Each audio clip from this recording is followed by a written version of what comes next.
Hello बच्चों, हम last class में हमने पढ़ा था ओवरी का स्ट्रक्चर पढ़ा था एंड हमने ये देख लिया था कि ओवरी किस तरह से बनती है, ओवम का फॉर्मेशन कैसे होता है, तो प्राइमरी फॉलिकल से ग्राफियन फॉलिकल तक वो प्रोसेस कैसे होता है वो हमने देख लिया था। अब हमें ये देखना था कि ये जो हार्मोन्स हैं कैसे अप एंड डाउन होता है, पूरा एक साइकिल बनता है। सो बेसिकली होता क्या है कि प्राइमेट्स के अंदर ओनली द प्राइमेट्स जिसके के अंदर हम आते हैं, ह्यूमंस आते हैं, एपीस आते हैं, उन लोगों में रिप्रोडक्टिव साइकिल चलता है और उस रिप्रोडक्टिव साइकिल को क्या कहते हैं हम, मेंस्ट्रुअल साइकिल कहते हैं। ओके, उसमें कोई ब्रीडिंग कोई सीजन नहीं होता है कि इस पर्टिकुलर सीजन आएगा और फिर उसमें एक साइकिल चलेगा, नो ऐसा नहीं होता है। वो मेंस्ट्रुअल साइकिल जो होता है रिप्रोडक्टिव साइकिल होता है, जो कि एवरी मंथ एवरी 28 डेज का साइकिल होता है। और जो दूसरा जो साइकिल होता है, जो कि दूसरे एनिमल्स में जितने भी मैमल्स हैं एक्सक्लूडिंग द प्राइमेट्स को छोड़ के जितने भी मैमल्स हैं उन सब के अंदर कौन सा साइकिल चलता है, एस्ट्रस साइकिल चलता है। सो फिलहाल अभी हम पढ़ेंगे मेंस्ट्रुअल साइकिल पढ़ेंगे। मेंस्ट्रुअल साइकिल जो है वो प्यूबर्टी स्टेज पर स्टार्ट होता है, जिसमें मैंने आपको बता चुकी थी लास्ट क्लास में कि प्यूबर्टी स्टेज पर जब स्टार्ट होता है तब हम उसे क्या कहते हैं, मेनार्क कहते हैं, और जब फिनिश हो जाता है तब फिनिश लाइन पर जैसे आते हैं तो उस फेज को हम कहते हैं, क्या कहते हैं, मैंने बताया था लास्ट क्लास में, रिकॉल करो, हम उसे कहते हैं मेनोपॉज। फाइन, ये these are the very basics words जो कि आपको पता होने चाहिए। चलते फिरते कोई आपसे पूछ लेता आप फटाफट से बता दो, ठीक है। सो अब हम यहाँ पर बात करते हैं मेंस्ट्रुअल साइकिल की। मेंस्ट्रुअल साइकिल में क्या होता है, ये होता है 22 से 32 डेज के बीच में साइकिल हो सकता है एंड एवरेज अगर हम निकालें तो एवरेज 28 डेज का हम एवरेज लेके चल रहे हैं। हम एवरेज 28 डेज का साइकिल लेके चलेंगे और उसी को ही हम देखेंगे कि कैसे 28 डेज में क्या क्या हार्मोनल चेंजेस होते हैं, बॉडी के अंदर क्या क्या चेंजेस होते हैं। सो यहाँ पर क्या हो रहा है, मेंस्ट्रुअल साइकिल जो है जो किसका यूनिक फीचर है, प्राइमेट्स का। प्राइमेट्स का क्या है, यूनिक फीचर है, ठीक है। किसमें होता है, प्राइमेट्स के अंदर, जिसमें इंक्लूडिंग है ह्यूमन, और ये फीमेल्स के अंदर ही होता है, ठीक है। सो बेसिकली क्या होता है मेंस्ट्रुअल साइकिल के अंदर, हम पढ़ चुके हैं कि जो यूट्रस होता है उस यूट्रस की जो सबसे इनर लाइनिंग होती है हम उसको कहते हैं endometrium lining, and that endometrium lining every month वो रिन्यू होती है, रिसाइकल्ड होती है, यानी कि पहले वो बनती है, फिर शेड ऑफ होती है, फिर अगेन बनती है। ये प्रोसेस कैसे होता है, ये प्रोसेस जो कोऑर्डिनेटेड होता है with the help of hormones. और इन हार्मोन्स को कौन कंट्रोल करता है, ब्रेन का हाइपोथैलेमस जो कि कंट्रोल करता है, और हाइपोथैलेमस देता है एंटीरियर पिट्यूटरी को, एंटीरियर पिट्यूटरी हम पढ़ चुके हैं, हम आगे या फिर आगे हम और पढ़ेंगे कि anterior pituitary hypothalamus is the master of the master gland. Master gland हम किसे कहते हैं, पिट्यूटरी को कहते हैं, लेकिन हाइपोथैलेमस को हम क्या कहते हैं, मास्टर ऑफ मास्टर ग्लैंड कहते हैं, बिकॉज मेनली हाइपोथैलेमस ही है जो कमांड देता है पिट्यूटरी ग्लैंड को, ठीक है। ये प्रिंसिपल है और ये वाइस प्रिंसिपल है, दोनों में कोई डिफरेंस है नहीं है। This is a principal and ये वाइस प्रिंसिपल है। तो ये क्या करता है, कमांड देता है वाइस प्रिंसिपल को। वाइस प्रिंसिपल जो है वो टीचर्स को कमांड देता है कि अब आप जाकर के ये काम करो। सो अब हमें पढ़ना है मेंस्ट्रुअल साइकिल के 3 फेजेस होते हैं। अगर हम इसके साइकिल को 3 फेज में डिवाइड कर सकते हैं। फर्स्ट जो साइकिल होता है, फर्स्ट साइकिल का जो फर्स्ट फेज हम है उसको हम कहते हैं मेंसेस और the bleeding phase, okay, and the second is follicular phase or the estrogenic or we can say pre-ovulatory phase, okay. So follicular phase भी कह सकते हैं, estrogenic phase भी कह सकते हैं, pre-ovulatory phase भी कह सकते हैं, और we can say the follicular phase। follicular phase क्यों कह रहे हैं, क्योंकि यहाँ पर follicular cells जो है वो क्या कन्वर्ट कर रही है, किस में कन्वर्ट हो रही है, ग्राफियन फॉलिकल में कन्वर्ट हो रही है। एस्ट्रोजेनिक फेज क्यों कह रहे हैं, क्योंकि एस्ट्रोजन का यहाँ पर बहुत ही सिग्निफिकेंट रोल है।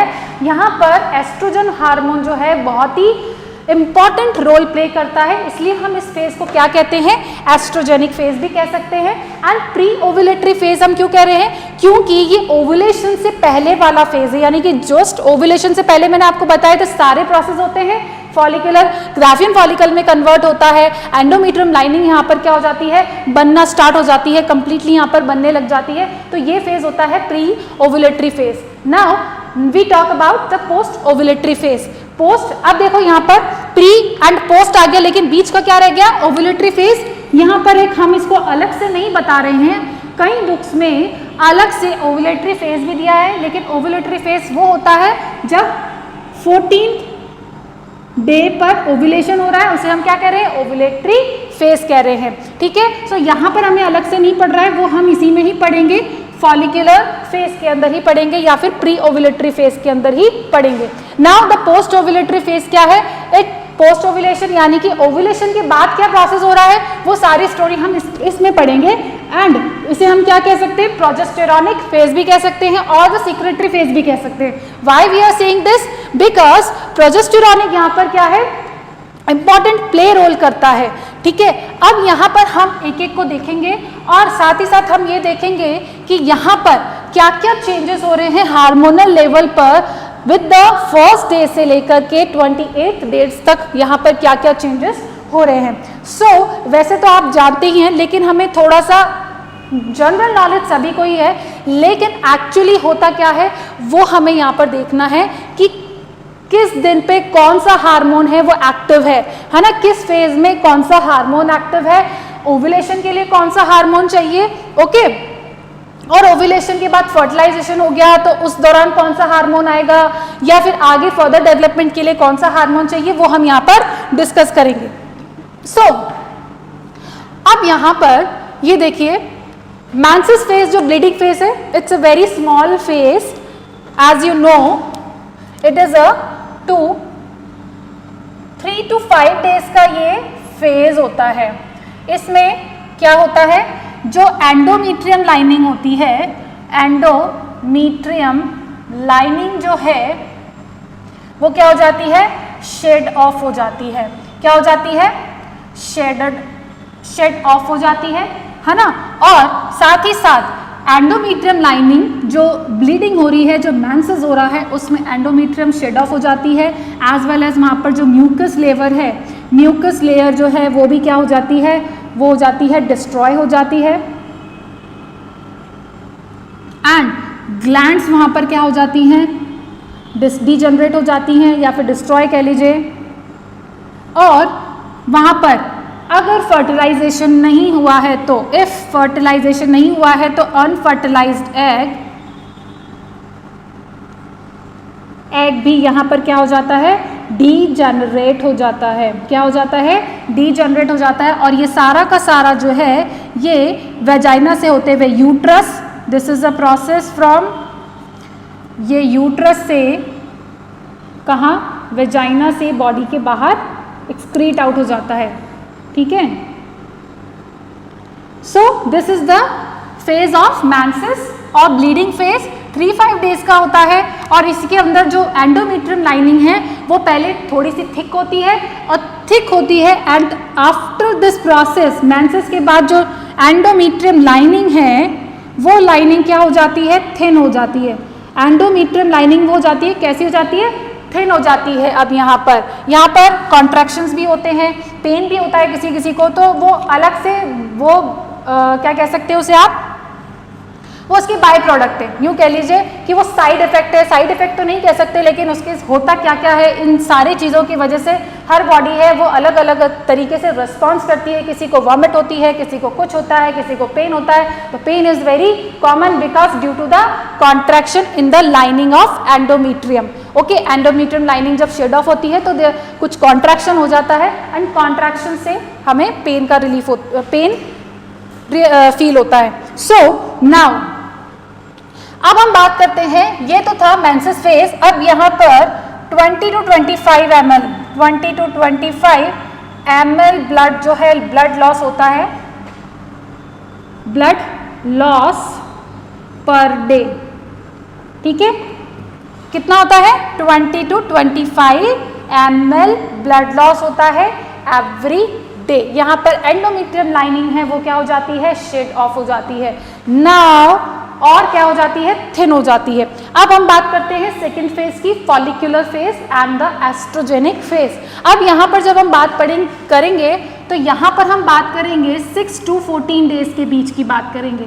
5 डेज तक तो हमने इसे क्या काउंट कर लिया, मेंसेस टाइम, और 6 से 14 डेज, 6 से 14 डेज जो है हम यहाँ पर देखेंगे कि 6 से 14 डेज में क्या हो रहा है। अब देखो यहाँ पर आप इधर ध्यान दीजिए कि यहाँ पर 6 से 14 डेज के दौरान यहाँ पर 0 to 6 5 डेज तक क्या हो रहे हैं, सारे हार्मोन्स हैं लो है, सारे हार्मोन्स क्या है, अपने लोअर कंसंट्रेशन पर है, एक्टिव नहीं है। सो ये 5 डेज तक एज इट इज रहेंगे। अब जैसे जैसे अब फॉलिकुलर फेज, अब यहाँ पर क्या होगा, जो प्राइमरी फॉलिकल है अब वो ग्राफियन फॉलिकल में कन्वर्ट होना स्टार्ट होगी।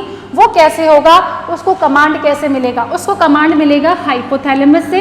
हाइपोथैलेमस जो है वो क्या करेगा, FSH एक हार्मोन रिलीज करेगा जिसको हम कहते हैं GnRH। GnRH का मतलब है, नहीं पता तो लिख लीजिए, आपके नोट्स में नहीं है, it is called as gonadotropin releasing hormone। क्या कह रहे हैं इसे, गोनाडोट्रोपिन रिलीजिंग हार्मोन। ओके, सो ये है GnRH जिसको हम कहते हैं गोनाडोट्रोपिन रिलीजिंग हार्मोन, जो कि हाइपोथैलेमस रिलीज कर रहा है। ये GnRH क्या कह रहा है, अब कमांड लेके जा रहा है कि तुमको हार्मोन रिलीज करना है, किसके लिए, ओवेरीज के लिए।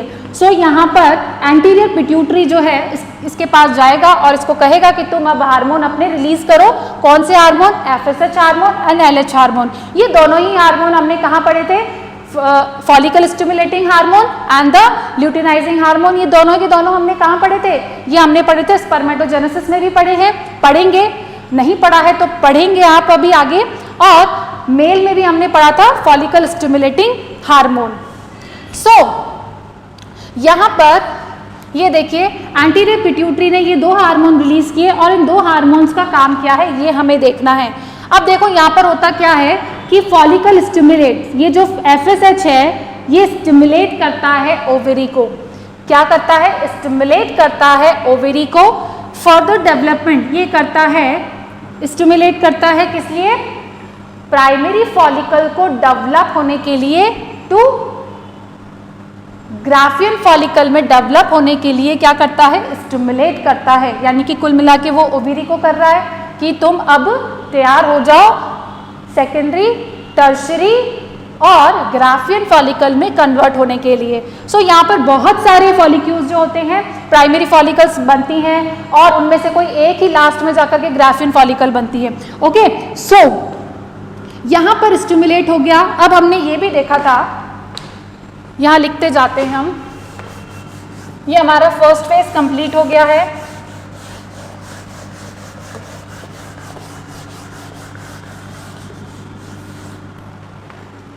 सो यहाँ पर क्या हो रहा है कि FSH जो है वो रिलीज हो गया है। ये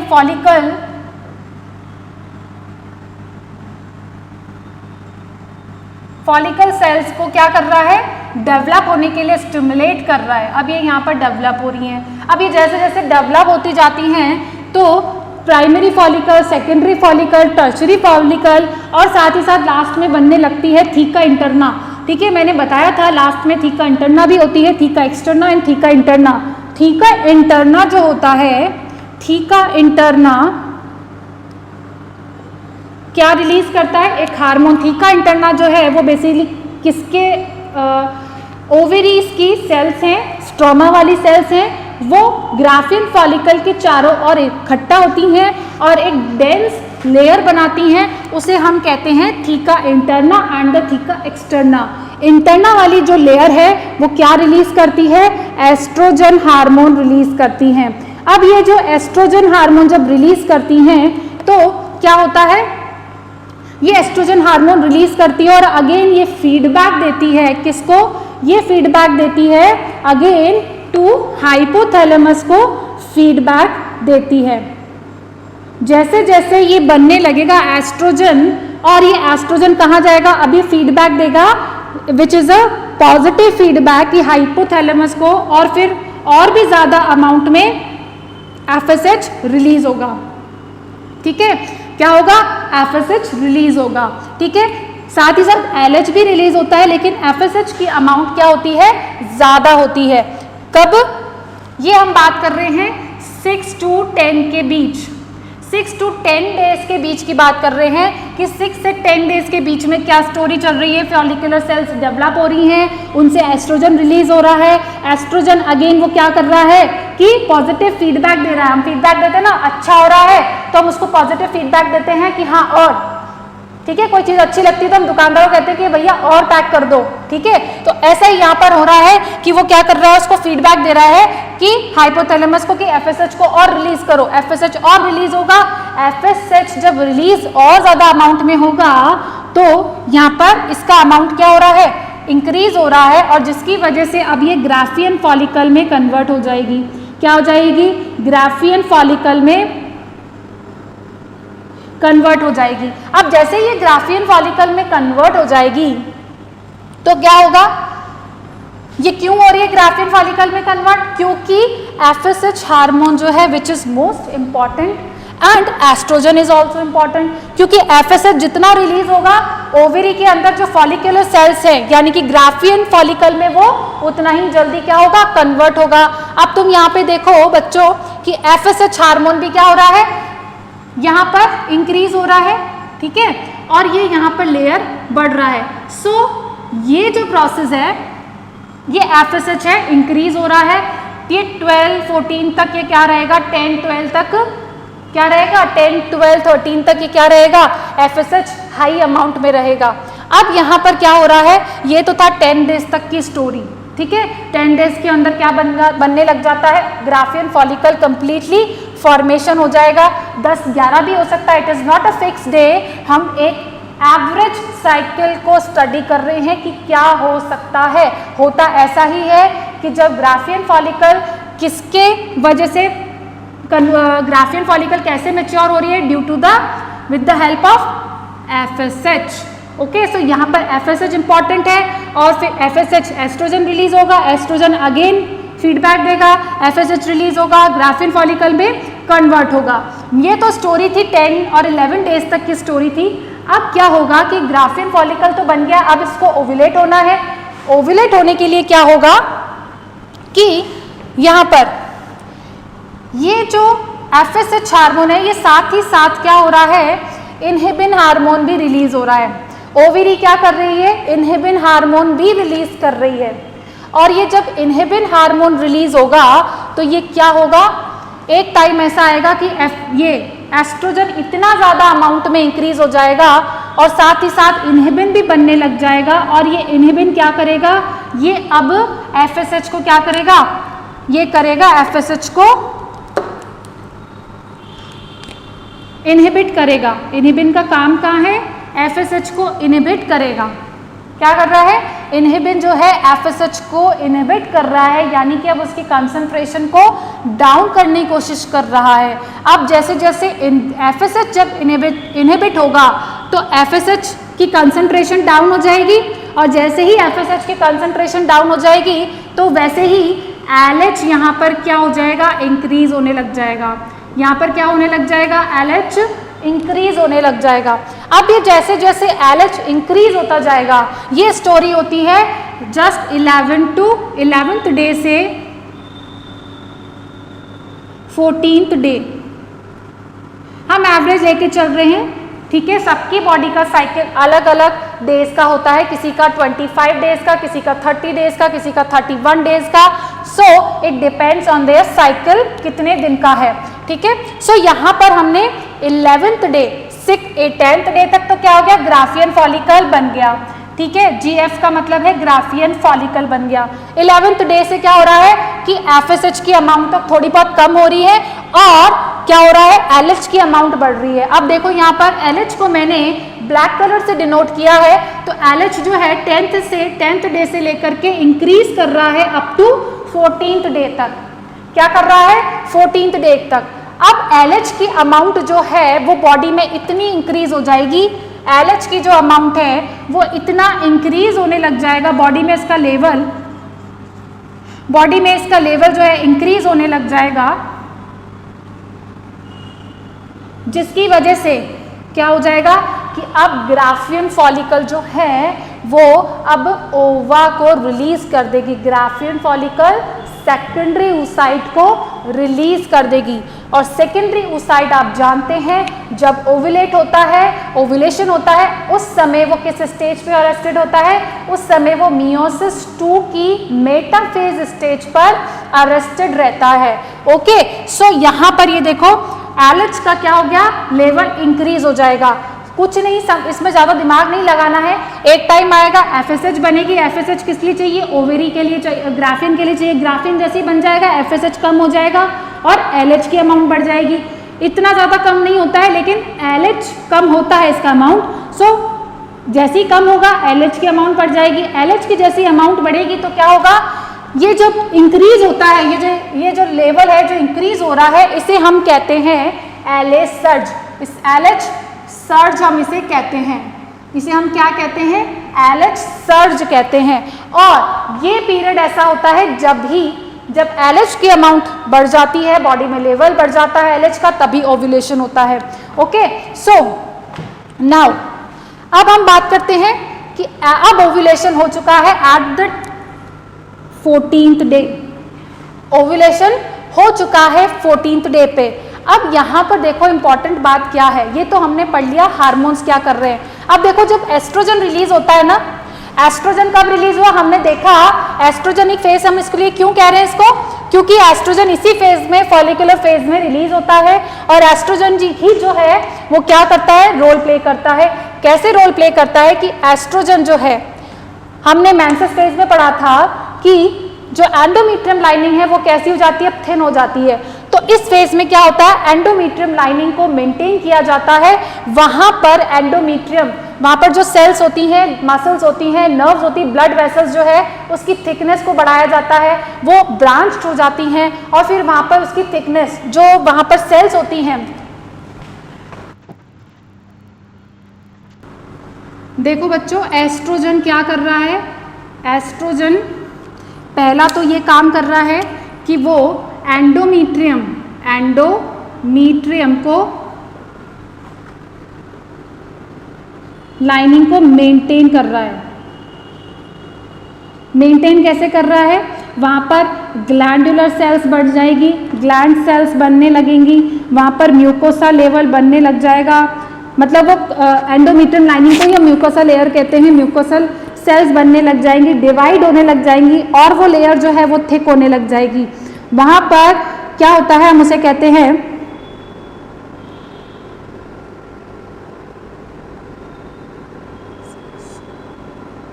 बेसिलस फंक्शनलिस। उसे हम कहते हैं स्ट्रेटम फंक्शनलिस। स्ट्रेटम फंक्शनलिस बनने लग जाती है। ये स्ट्रेटम फंक्शनलिस जो है वो कैसे बनती है? ये एंडोमेट्रियम लाइनिंग है, ये इसकी जो सबसे अंदर वाली लेयर होती है उसको हम कहते हैं स्ट्रेटम बेसिलस कहते हैं। और ये स्ट्रेटम बेसिलस जो है ये डिवाइड होकर के एक लेयर बनाती हैं, थोड़ा मोटा थिक लेयर बनाती है, उसे हम कहते हैं स्ट्रेटम फंक्शनलिस कहते हैं। ओके, सो यहाँ पर क्या हो रहा है? ये स्ट्रेटम फंक्शनलिस यहाँ पर बनने लग जाती है। यहाँ पर सेल्स जो है, ब्लड वेसल यहाँ पर एक्सपांड होने लग जाती हैं, ब्लड वेसल्स यहाँ पर एक्सपांड होने लग जाती हैं। एंड ये एंडोमेट्रियम लाइनिंग कौन बना रहा है? एस्ट्रोजन। इसलिए हम इसे कहते हैं एस्ट्रोजेनिक फेज। क्यों? क्योंकि यहाँ पर एस्ट्रोजन का मेन रोल है। नाउ अब यहाँ पर क्या हो रहा है? ये तो हमने बात करी फॉलिकुलर स्टेज की बात करी। अब हम बात करते हैं ओव्यूलेशन हो चुका है 14th डे पे। अब 14th डे से लेकर के लास्ट 28th डे तक हम इसे क्या कहते हैं? इस डे को कहते हैं पोस्ट ओव्यूलेटरी फेज और द प्रोजेस्टेरॉनिक फेज। अब हम इसे प्रोजेस्टेरॉनिक फेज क्यों कह रहे हैं?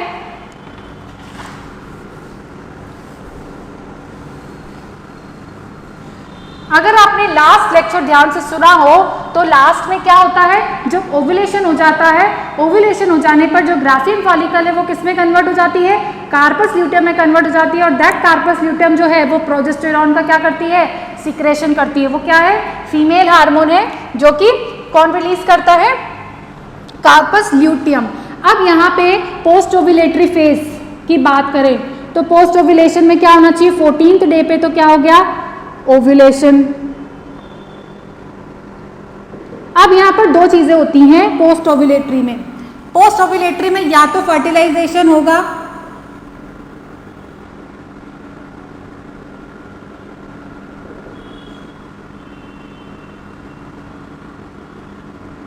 अगर फर्टिलाइजेशन अकर्ड, अगर यहाँ पर फर्टिलाइजेशन हो रहा है तो क्या होगा, ग्राफियन फॉलिकल जो है यानी कि ग्राफियन फॉलिकल कन्वर्ट हो जाएगी कार्पस, सी कार्पस ल्यूटियम में कन्वर्ट हो जाएगी और वो क्या रिलीज करेगी, प्रोजेस्टेरॉन। क्या रिलीज करेगी, प्रोजेस्टेरॉन रिलीज करेगी। ठीक है, और ये कब रिलीज करती है, आफ्टर द ओव्यूलेशन। तो मैंने ब्लू कलर से डिनोट किया है प्रोजेस्टेरॉन को, और देखो आप कि 14 डे के बाद ही इसमें राइज होने लग रहा है और टिल कब तक रहता है, यहाँ तक। ये यहाँ पर 24th डे पर ये क्या रह रहा है, पीक पे रह रहा है और उसके बाद डिक्लाइन होने लग जाता है। ठीक है, तो ये देखो 23 डेज तक ये क्या रहता है, प्रोजेस्टेरॉन रिलीज करता है। ठीक है, अगर फर्टिलाइजेशन हो गया, स्पर्म एंड ओवम यूनाइट हो गए तो कार्पस ल्यूटियम जो है पार्चुरेशन तक बना रहेगा। ओके, एंड जब फर्टिलाइजेशन होता है तो प्रोजेस्टेरॉन को रिलीज करता है कार्पस ल्यूटियम। लेकिन क्या होता है मैमल्स के अंदर कि जब 4th मंथ तक, एम्ब्रियो के 4th मंथ तक फर्टिलाइजेशन से 4 महीने तक तो प्रोजेस्टेरॉन को कौन रिलीज करता है, सीएल यानी कि कार्पस ल्यूटियम ही रिलीज करता है प्रोजेस्टेरॉन। और after the 4 month, after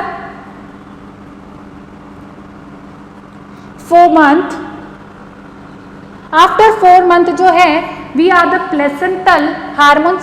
basically जो प्राइमेट्स हैं वो क्या है, प्लेसेंटल एनिमल्स हैं, यानी कि जो प्लेसेंटा है वो क्या करती है, फूड प्रोवाइड करती है, न्यूट्रिशन प्रोवाइड करती है to the developing embryo. So basically यहाँ पर जो प्लेसेंटा है वो प्लेसेंटा यहाँ तक 4th मंथ तक क्या हो जाती है, कंप्लीटली इसका फॉर्मेशन हो जाता है आफ्टर द इम्प्लांटेशन।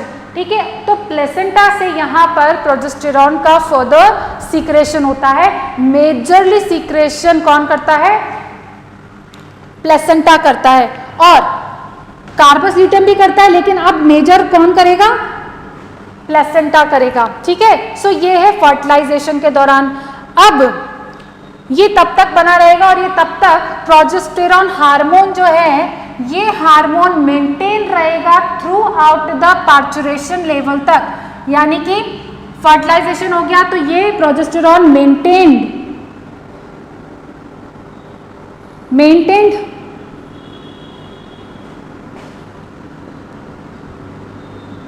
कब तक रहेगा, ये रहेगा पार्चुरेशन तक।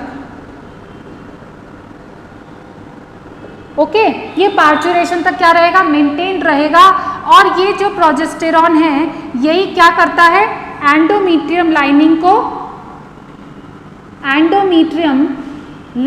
को और भी थिक बनाता है।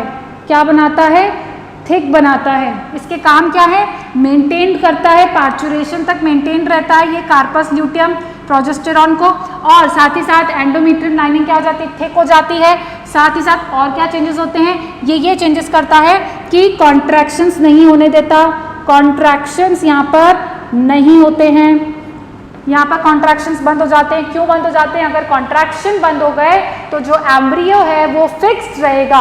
अगर कॉन्ट्रैक्शंस बंद नहीं हुए तो क्या होगा, एम्ब्रियो फिक्स्ड नहीं रहेगा, वो मिसकैरेज हो जाएगा। सो बेसिकली प्रोजेस्टेरॉन का काम क्या रहता है, एम्ब्रियो को फिक्स करके रखना। एंड द सेकेंड थिंग वो क्या करता है, वो सेकेंडरी। अब देखो यहाँ पर इंपॉर्टेंट बात है कि प्रोजेस्टेरॉन पार्चुरेशन तक क्या रहता है, मेंटेन रहता है। तो ये क्या करेगा, ये अब सेकेंडरी को बनने से रोकेगा। अब यहाँ पर secondary oocyte would be arrested, formation जो है वो क्या रहेगा, अरेस्टेड रहेगा,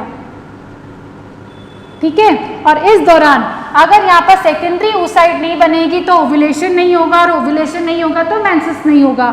सो नो ब्लीडिंग फेज, सो मेंसेस, नो मेंसेस फेज, तो यहाँ पर मेंसेस फेज भी नहीं आएगा, यानी कि बच्चा होने तक, डिलीवरी होने तक ये प्रोजेस्टेरॉन मेंटेन रहेगा और मेंसेस नहीं आएगा, सेकेंडरी oocyte नहीं बनेगा। तो 9 महीने गेस्टेशन का जो 9 मंथ का पीरियड होता है उस दौरान किसी भी तरह का मेंसेस नहीं होता है, एंड सेकेंडरी oocyte का फॉर्मेशन भी नहीं होता है। ओके, सो अब यहाँ पर ये तो थी प्रोजेस्टेरॉन की स्टोरी थी। ये तब था जब फर्टिलाइजेशन हो रहा था। अब मान लीजिए फर्टिलाइजेशन नहीं होगा तो क्या स्टोरी होगी, फर्टिलाइजेशन नहीं होगा तो सिंपल सी स्टोरी होगी, ये सारी चीज़ें नहीं होंगी, फर्टिलाइजेशन डिडंट हैपन, तो क्या होगा, ये स्टोरी नहीं होगी।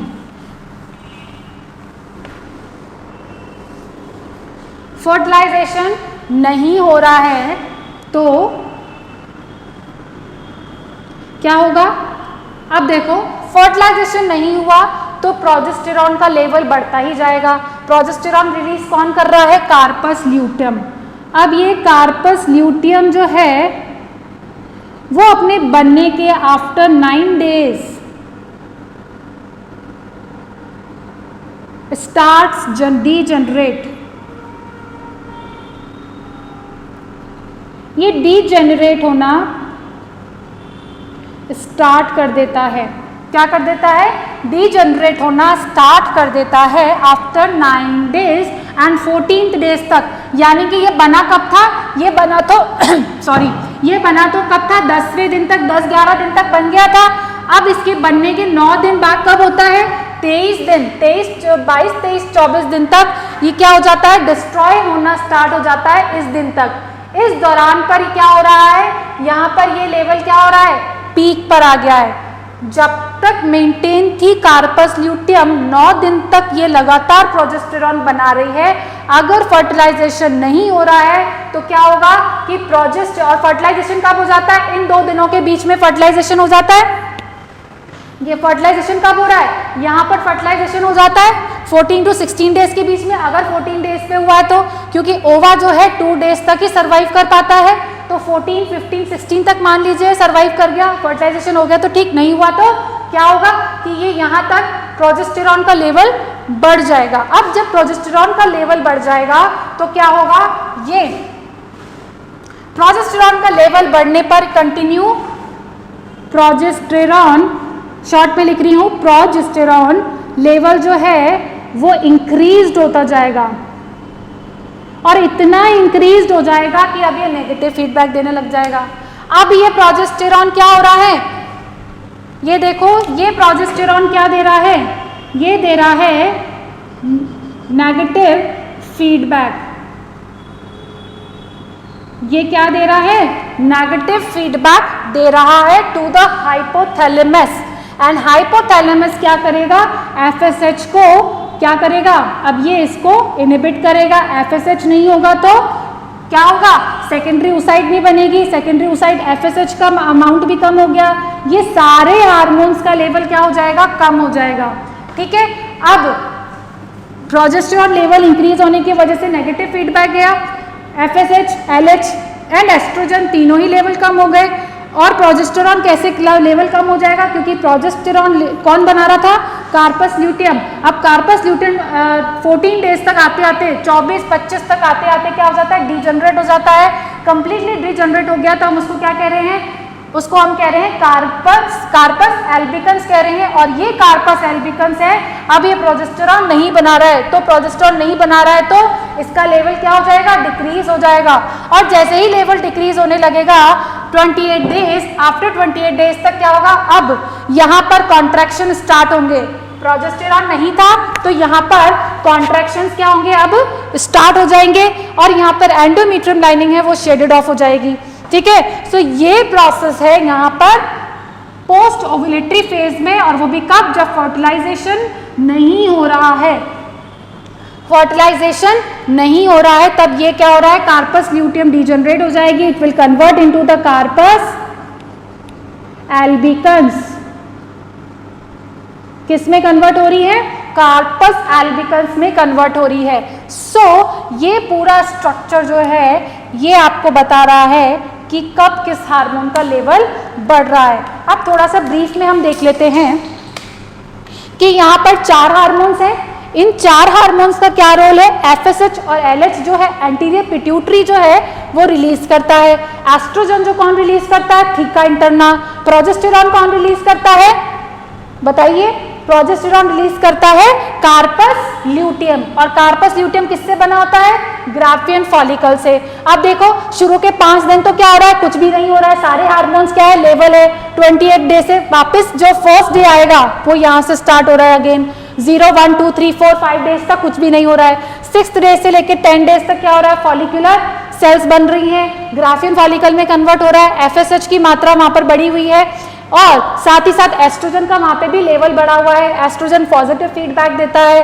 फिर उसकी वजह से अब क्या हो रहा है कि अब यहाँ पर इनहिबिन भी यहाँ पर रिलीज हो रहा है, प्रोजेस्टेरॉन। अब एस्ट्रोजन जैसे ही ग्राफियन फॉलिकल बन जाती है, एस्ट्रोजन की कंसंट्रेशन बहुत ज्यादा इंक्रीज हो जाती है, और जिसकी वजह से अब ये इनहिबिन भी साथ में रिलीज होने लग जाता है। ये इनहिबिन क्या करता है, एफएसएच को क्या करता है, इनहिबिट करता है, ठीक है, इनहिबिट इन द सेंस कि अब इसकी कंसंट्रेशन थोड़ी कम हो जाती है, और जिसकी वजह से अब एलएच की कंसंट्रेशन क्या हो जाती है, इंक्रीज हो जाती है। एलएच की कंसंट्रेशन इंक्रीज होते ही 10, 11वां दिन, 12 दिन, 13 दिन, 14वें दिन पर इतनी ज्यादा पीक पर आ जाती है कि हम उसे कहते हैं एलएच सर्ज कहते हैं। और इस एलएच सर्ज में क्या हो रहा है, इस एलएच सर्ज के दौरान 14th डे पे ओव्यूलेशन रिलीज हो रहा है। तो ओव्यूलेशन किसकी हेल्प से हो रहा है, एलएच सर्ज की वजह से हो रहा है, एलएच हार्मोन यानी कि ल्यूटिनाइजिंग हार्मोन।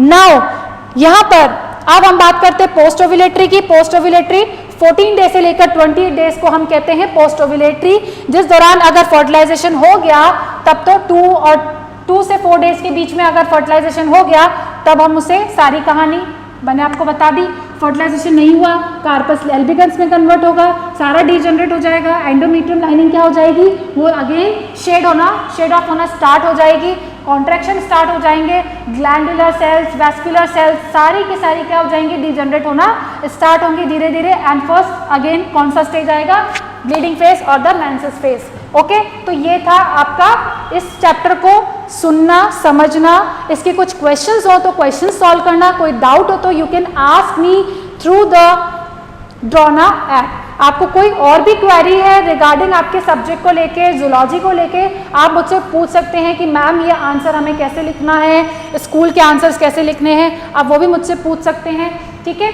तो अभी ये आपका कंप्लीट, अभी हम पढ़ेंगे इसके बाद एस्ट्रस साइकिल पढ़ेंगे। क्या पढ़ेंगे, अब हम पढ़ेंगे एस्ट्रस साइकिल, बहुत ही छोटा सा है, वेरी सिंपल सा है।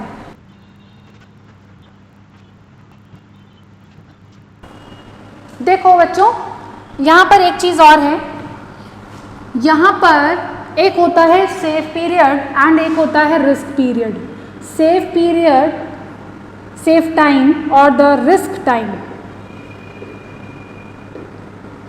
सो सेफ पीरियड क्या, रिस्क पीरियड की बात करें तो रिस्क पीरियड उसे कहते हैं जहां पर फर्टिलाइजेशन होने के चांसेस और द प्रोबेबिलिटी इज हाईएस्ट। ऐसा फेज जहां पर फर्टिलाइजेशन होने के चांसेस जो है वेरी हाईएस्ट होते हैं। सो ऐसा कौन सा फेज है, इसे हम कह रहे हैं, आप इसे देख सकते हैं, स्पर्म जो है उसकी लाइफ कितनी होती है, 4 डेज तक होती है। अगर 10th डे से लेकर के 9th से लेकर के ये आप ले लीजिए 18 तक, ये होता है आपका risk period. Risk period average, ये आप किसी भी साइकिल के अंदर कितने दिन की भी साइकिल हो तो 9th से लेकर 18th डे तक का जो साइकिल होता है, 18, 19, 20 डेज तक भी मान लीजिए, तो हम उसे कहते हैं रिस्क पीरियड। 9 से लेकर के 20, 19 डेज तक, 10 डेज का जो पीरियड होता है वो क्या होता है, रिस्क पीरियड होता है। एंड सेफ पीरियड, बाकी जो बचा हुआ पीरियड है वो क्या है, सेफ पीरियड है, ठीक है। सेफ पीरियड बेसिकली हम इसे ही काउंट करेंगे, इसके बाद वाला period is the safe period है, ठीक है, क्योंकि ये पीरियड, ये टाइम तो क्या होता है, मेंसेस वाला होता है, ठीक है। नाउ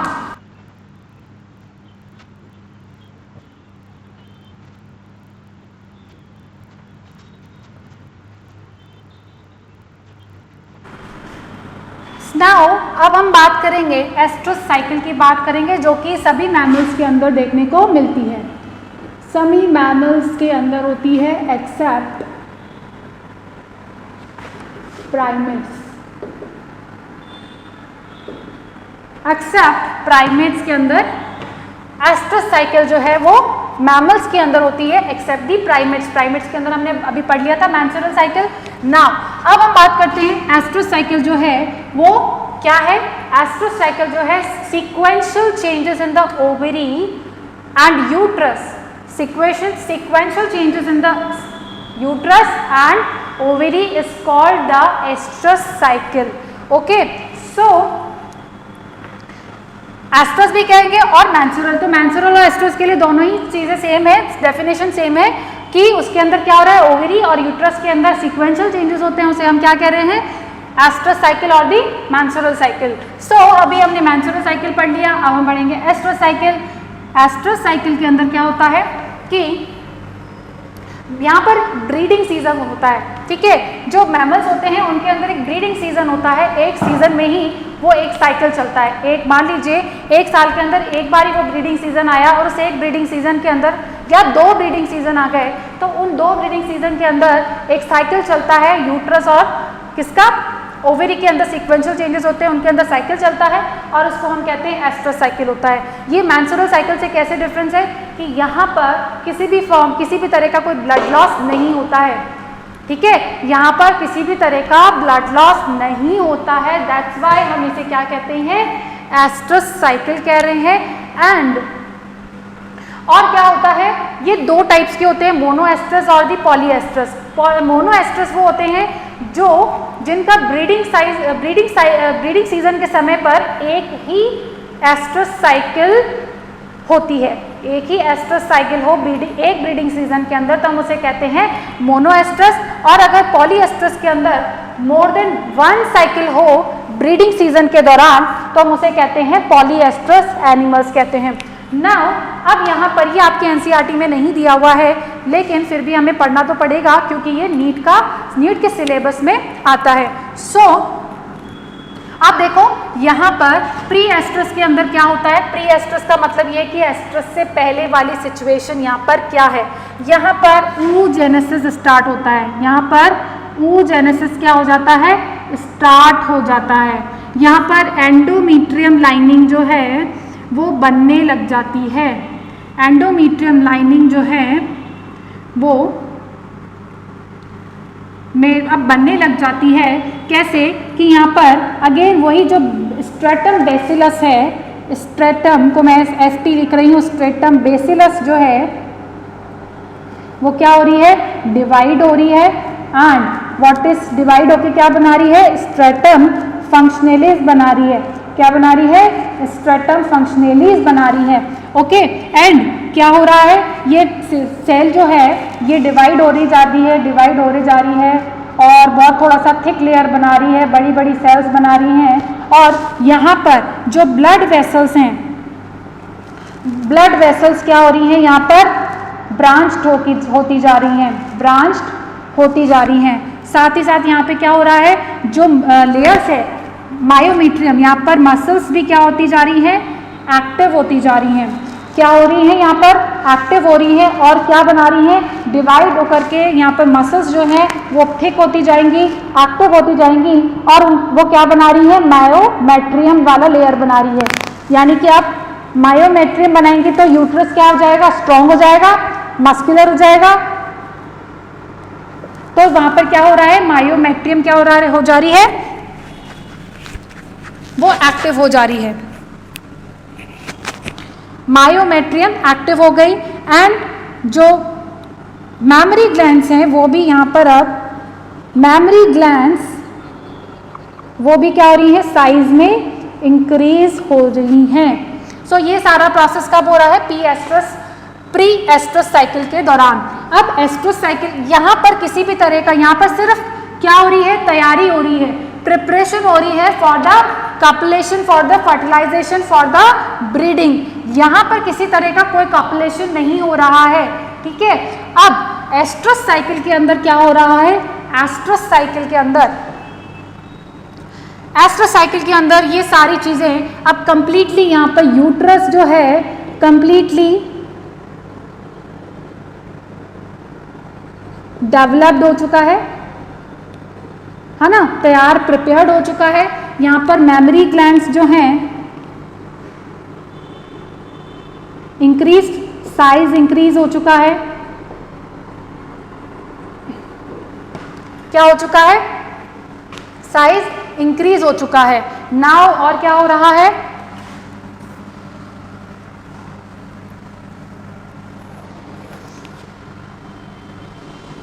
और यहाँ पर जो सर्कुलेशन यहाँ पर इंक्रीज हो रहा है, सर्कुलेशन भी इंक्रीज हो रहा है।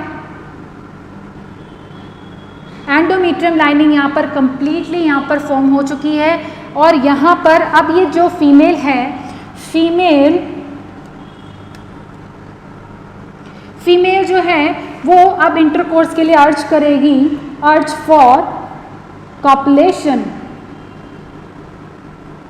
एंड जब वो अर्ज कर रही है यानी कि वो अट्रैक्ट हो रही है मेल की तरफ, वो मेल को अट्रैक्ट करेगी for the copulation.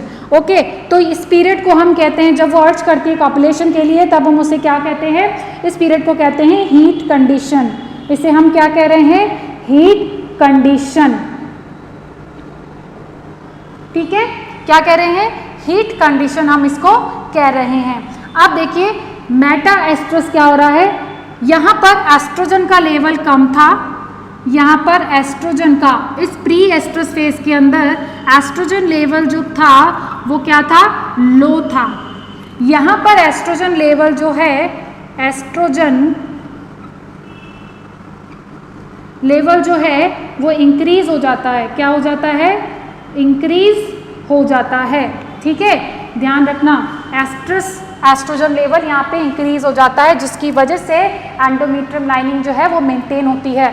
Now Meta oestrus phase में क्या हो रहा है, मेटा एस्ट्रस फेज में सेम स्टोरी कि अगर मान लीजिए यहाँ पर जो सिचुएशन होती है वो बेसिकली यहाँ पर जितने भी है मेमरी ग्लैंड्स यहाँ पर साइज इंक्रीज कर जाता है, तो यहाँ पर जो सारी कंडीशंस हैं वो ऐसी लगती हैं जैसे कि वो प्रेगनेंसी वाली कंडीशंस हो, ठीक है।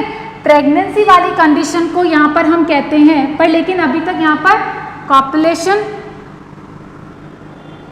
इस फेज के अंदर क्या लगता है, सारी कंडीशंस कैसी लगती हैं, बिल्कुल प्रेगनेंसी जैसी लगती हैं, और उसको हम कहते हैं सूडो प्रेगनेंसी कहते हैं, सूडो प्रेगनेंसी, ठीक है। यहाँ पर कैसी लग रही है, सूडो प्रेगनेंसी लगती है अगर फर्टिलाइजेशन नहीं हुआ है, और या फिर उससे पहले भी ये सारी चीज़ें कैसी लगती हैं, ऐसा लगता है कि वो प्रेग्नेंट है, लेकिन वो ऐसा होता नहीं है। लेकिन अगर मान लीजिए ये प्रेगनेंसी कंसीव कर लेती है, तो ये फीमेल प्रेगनेंसी कंसीव कर लेती है, तो ये वाली कंडीशन जो है, ये जो हमने यहाँ पर लिखी है ना सारी कंडीशन, ये सारी कंडीशन जो है मेंटेन रहती है टिल लास्ट, मतलब डिलीवरी तक क्या रहती है, पार्चुरेशन तक एज इट इज रहती है। ये सिचुएशन क्या रहती है, एज इट इज रहती है। अगर फर्टिलाइजेशन टेक्स प्लेस, अगर फर्टिलाइजेशन नहीं हुआ है तो फर्टिलाइजेशन नहीं होने पर क्या होगा, ये सारी चीजें रिवर्स हो जाएंगी, यानी कि फर्टिलाइजेशन नहीं हुआ तो ये मेमरी ग्लैंड्स का साइज डिक्रीज होने लग जाएगा, और साथ ही साथ क्या हो जाएगा, एंडोमेट्रियम लाइनिंग की जो फंक्शनलीज और स्ट्रेटम बेसिलस से स्ट्रेटम फंक्शनलीज क्या होने लग जाएगी, सेपरेट होने लग जाएगी, और सेपरेट होकर के वो केराटिनाइज्ड हो जाएगी। सो अभी हमने पढ़ लिया था एस्ट्रस साइकिल, हमने पढ़ लिया। अब हम देख रहे हैं मेटा एस्ट्रस साइकिल में फेज में क्या हो रहा है। यहाँ पर जितनी भी कंडीशन है वो कैसी लग रही हैं, नॉर्मल प्रेगनेंसी की तरह लगती हैं, लेकिन वो होती नहीं है, दिखती सारी कंडीशन नॉर्मल प्रेगनेंसी है अप टू एस्ट्रस फेज के अंदर, और हम इसे कहते हैं सूडो प्रेगनेंसी कहते हैं। और इसके बाद अगर हम बात करें इस फेज में होता क्या है कि अगर फर्टिलाइजेशन हो गया तो ये सारी की सारी कंडीशंस क्या रहती हैं, एज इट इज रहती हैं, और अगर इन दैट केस की फर्टिलाइजेशन नहीं हुआ तो वहाँ पर क्या होगा, वहाँ पर होगा कि मेमरी ग्लैंड्स का साइज जो है वो डिक्रीज हो जाएगा। मसल्स जो है मायोमेट्रियम, जो मसल्स वहाँ पर ब्रांच होकर के वो क्या हुई थी, एक्सपांड हुई थी, जिनका डायमीटर बढ़ गया था, वो अब नॉर्मल हो जाएंगी, रिलैक्स होने की कोशिश करेंगी। नाउ स्ट्रैटम बेसिलस जो है वो सेपरेट्स कर देगी किसको, स्ट्रैटम फंक्शनलीज को, और वो उसका केराटिनाइजेशन हो जाएगा। केराटिनाइजेशन होने की वजह से अब स्ट्रैटम बेसिलस जो है वो इस लेयर को क्या करेगी, फैगोसाइटोसिस कर लेगी, और यहाँ पर जो भी ग्लैंड्स सेल्स बनी थी एंडोमेट्रियम लाइनिंग में, वो सारा का सारा फैगोसाइटोसिस के थ्रू क्या हो जाएगा, डिस्ट्रॉय कर दिया जाएगा। नाउ यहाँ पे क्या हो रहा है कि यहाँ पे अगेन एस्ट्रोजन का लेवल क्या हो जाएगा, कम हो जाएगा। मेमोरी यहाँ पर जो भी चेंजेस थे वो सारे क्या हो जाएंगे, रिवर्ट बैक हो जाएंगे। नाउ अब हम कंडीशन बात करते हैं, ये तो सारा था मेटा एस्ट्रस फेज के अंदर, जब फर्टिलाइजेशन नहीं हो रहा है तो वापस सारी चीजें क्या हो जाएंगी, नॉर्मल होने की कोशिश करेंगी। यानी कि यहाँ पर नॉर्मल वाला जो प्रोसेस है वो स्टार्ट हो जाएगा, क्योंकि यहाँ पर फर्टिलाइजेशन नहीं हुआ है। सो ये सारा जो प्रोसेस है ये मेटा एस्ट्रस के अंदर हो रहा है। नेक्स्ट जो डाई एस्ट्रस फेज है, यहाँ पर सारी चीजें जो है एकदम नॉर्मल हो जाती हैं। इसलिए ये जो फेज है, इस फेज को हम इंटरफेज भी कहते हैं। क्या कह रहे हैं, interphase between the pre estrus cycle, है ना। जो नेक्स्ट साइकिल होती है उसके बीच में ये क्या है, डाई एस्ट्रस फेज, इंटरफेज भी कह रहे हैं। यहाँ पर सब नॉर्मल हो जाता है। मायोमेट्रियम जो था, जो कि थिक हो गया था, वो अब कैसा हो जाएगा, अब वो नॉर्मल हो जाएगा। ओके, और जो ब्लड वेसल्स थी वो क्या हो जाएंगी, वो अब रिलैक्स हो जाएंगी। ठीक है, मेमोरी ग्लैंड्स का साइज कम हो जाएगा। ये सारी चीजें जो भी चेंजेस हुए थे वो सब नॉर्मल कंडीशन आ जाएंगे डायस्ट्रस फेज के अंदर। अब हम यहाँ पे पढ़ेंगे, अब हम छोटा सा एक टॉपिक लेंगे, ब्रेस्ट जो हमारा बच गया है, एक्सेसरी ग्लैंड्स का, accessory organ of the female. Breast की बात करें तो ये कहाँ सिचुएटेड है, 1, इसे हम मेमोरी ग्लैंड्स भी कहेंगे। This is a unique feature of the mammalian animals, mammary glands, unique feature of mammals. That's why उनका नाम हमने क्या दिया है, मैमल्स दिया है, जिनके पास मेमोरी ग्लैंड्स प्रेजेंट होती हैं। पेयर, 1 पेयर होता है थॉरैक्स रीजन पर, एंड इस थॉरैक्स रीजन भी कहाँ सिचुएटेड होता है, पैक्टोरल मसल्स के ऊपर, पैक्टोरल मसल्स के ऊपर प्रेजेंट होता है दिस ब्रेस्ट। नाउ अगर इसके स्ट्रक्चर की बात करें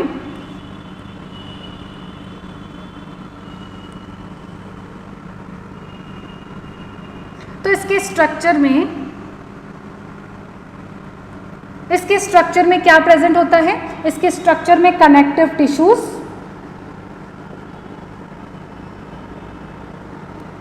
एंड कनेक्टिव टिश्यूज, एंड यहाँ पर होता है फैट सेल्स। यहाँ पर काफी अमाउंट में फैट भी प्रेजेंट होता है।